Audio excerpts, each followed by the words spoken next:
Inilah video presentasi kami. Variasi seleksi. Teori seleksi alam, Darwin meletakkan dasar-dasar teori evolusi modern dan eksperimen serta observasinya, menunjukkan bahwa organisme dalam populasi bervariasi satu sama lain dan bahwa ini diwariskan. Adapun perbedaan-perbedaan ini dapat terjadi melalui seleksi alam. Namun, Darwin tidak bisa menerangkan sumber adanya variasi ini. Informasi yang selama ini tidak ada untuk menerangkan bagaimana fitur baru dapat diwariskan dari induk ke anaknya diberikan oleh perintis ilmu genetika Gregor Mendel.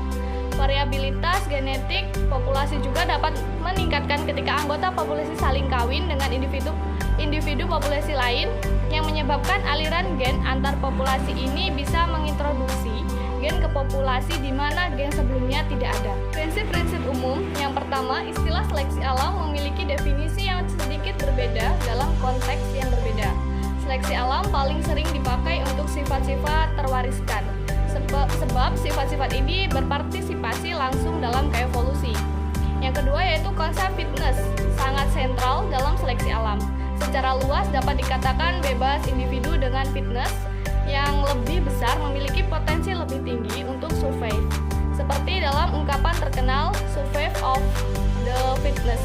Yang ketiga yaitu seleksi alam, dapat bekerja pada segala sifat fenotip terwariskan dan tekanan seleksi dapat dihasilkan oleh semua pengaruh lingkungan termasuk seleksi seksual dan kompetisi dengan anggota spesies yang sama atau spesies lain. Evolusi melalui seleksi alam. Prasyarat agar seleksi alam menghasilkan evolusi adaptif, sifat baru dan spesiesi adalah adanya variasi genetik yang diwariskan yang dapat menyebabkan perbedaan fitness. Variasi genetik adalah hasil mutasi, rekombinasi dan perubahan dalam karotip atau jumlah, bentuk, dan susunan internal kromosom. Setiap perubahan ini dapat menyebabkan pengaruh yang menguntungkan atau tidak menguntungkan, karena efek yang besar sangat jarang. Dulu perubahan materi genetik dianggap netral karena terjadi di dalam DNA no-killing atau menghasilkan substitusi yang sama. Perkembangan sejarah. Pada perkembangan sejarah ini ada dua teori, yaitu yang pertama teori pra-Darwin dan yang kedua teori Darwin. Pada teori pra-Darwin, beberapa filsuf kuno memiliki gagasan bahwa alam menghasilkan banyak sekali makhluk, tampaknya secara acak, dan bahwa makhluk yang survive adalah yang dapat memenuhi kebutuhan dirinya dari bereproduksi dengan sukses.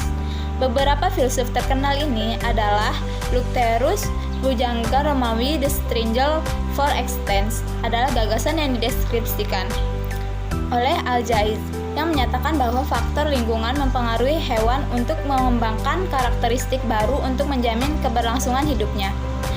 Argumen-argumen klasik ini diperkenalkan kembali pada abad ke-18 oleh Perellus dan lainnya, termasuk kakek Charles Darwin, yaitu ahli evolusi pada abad ke-19.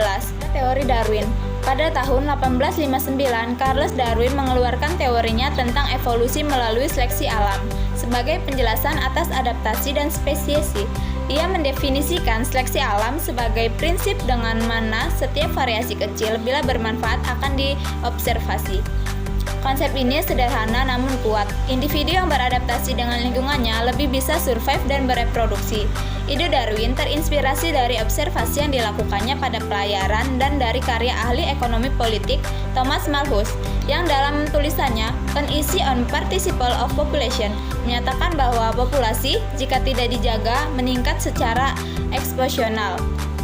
Sedang makanan tumbuhan secara asimetrik, jadi keterbatasan sumber daya akan memiliki dampak demografis, mengakibatkan Strangle for Extents.